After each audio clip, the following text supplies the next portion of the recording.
Rise Support, let me talk a bit about Rise Support now. Rise Support's a charity which you've all seen. I've just set it up. I've got my application with the Charity Commission at the moment. Hopefully, inshallah, they'll approve that in the next couple of weeks. I set it up on behalf of my mother. My mother's name means rise, as most of you already know. That's why I called it Rise Support. It's a charity by the people, and I think one thing everyone's going to have in common in their life at some point in their life is you're all going to lose somebody that's close to you at one point. Some people have probably already experienced it, some people are probably experiencing it now, some people experienced it quite, like me, I experienced it in October, and I lost my mother, my best friend. And obviously everyone reacts in a different manner, everyone has a way of dealing with it. And my life was with my mum. Many of you guys, you know, I've got a lot of friends, family. Your life is, you sit, you know, you go with your friends, you go out with your friends. My life was to sit with my mum. I used to go to work, come back from work, go to the gym, sit with my mum for half an hour, and now I got a void. I used to spend at least 2-3 hours a day with my mum, and now there's a void. I've not got that 2-3 hours with my mum. Anytime I had a problem, anything like that, I'd sit with my mum, I'd discuss my problem. Even now I've got a few problems, and my mum left something for me to solve that problem. And inshallah, with everyone's du'as, that should be okay.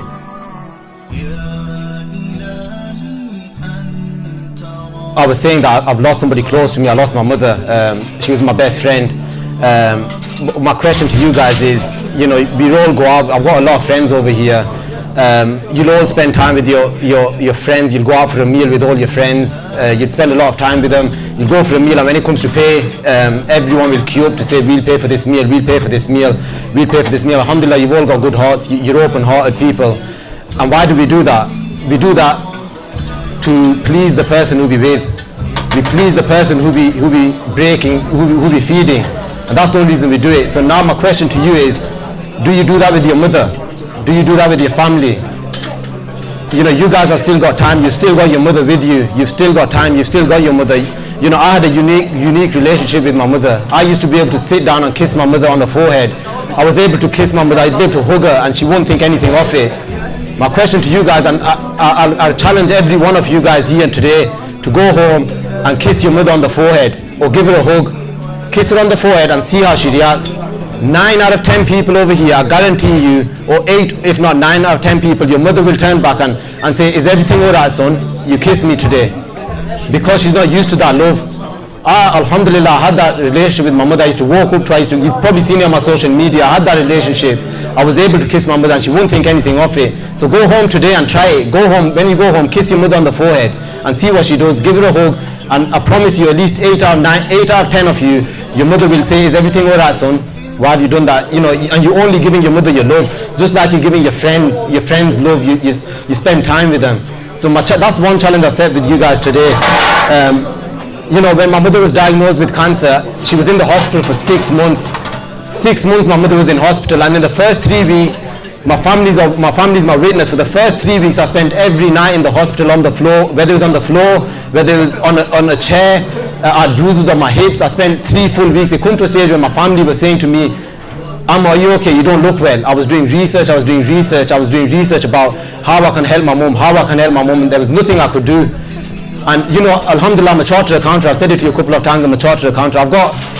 I'm in a good position, I'm comfortable. You know, if you ask me what I wanted 2 years ago, I tell you I want to buy properties here, I want to buy properties in Dubai, I want to buy properties over here. And the moment I realized money has no value is the moment I was sat with my mum in hospital after 3 or 4 months.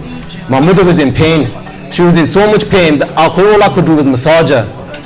All my brothers, we tried everything we could. We got in contact with hospitals in Germany, we got in contact with hospitals in USA, say we go private. We were all ready to refinance all our houses. We were ready to go into full debt as much as we could, even if that gave us 1 more year with our mother. If that gave us 1 more year, we thought it was worth to go into £1 million debt. Whatever we could raise, we were ready to do it. And all the doctors, every doctor that we had, every doctor in whether it was in America, whether it was in Germany, the best hospitals, every doctor turned back and said, we can't do anything for your mother. We can't do anything. And at that moment, I had no interest in finance. Now I've got no financial incentive. My incentive is to help people. You know, the void I've got in my heart now, the time I used to spend with my mother, the time I spend with my mother, now I want to help people, put a smile on people's face, because as Muslims we believe that any good that we do now, it rewards. My mother will benefit from that.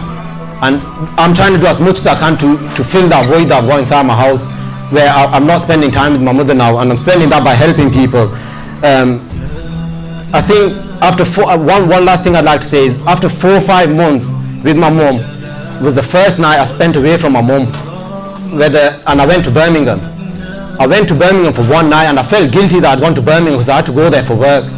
And I rang my mom, and she weren't feeling well, and I said to her, I said, "Mom, are you okay?" And they said they weren't feeling well, so they just passed my sister the phone, and I said to my sisters, I said, "Sadia, is mom upset with me?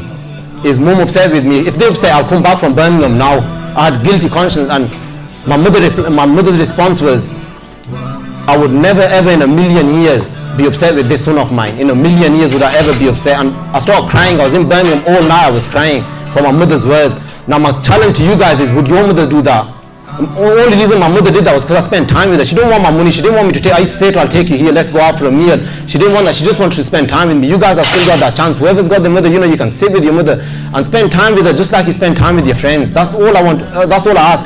And I guarantee you, if you ask any of my brothers, they're all here now, you can ask any one of them, if you would do anything differently now, what would you do? They'll tell you all that we'll spend more time with our mother.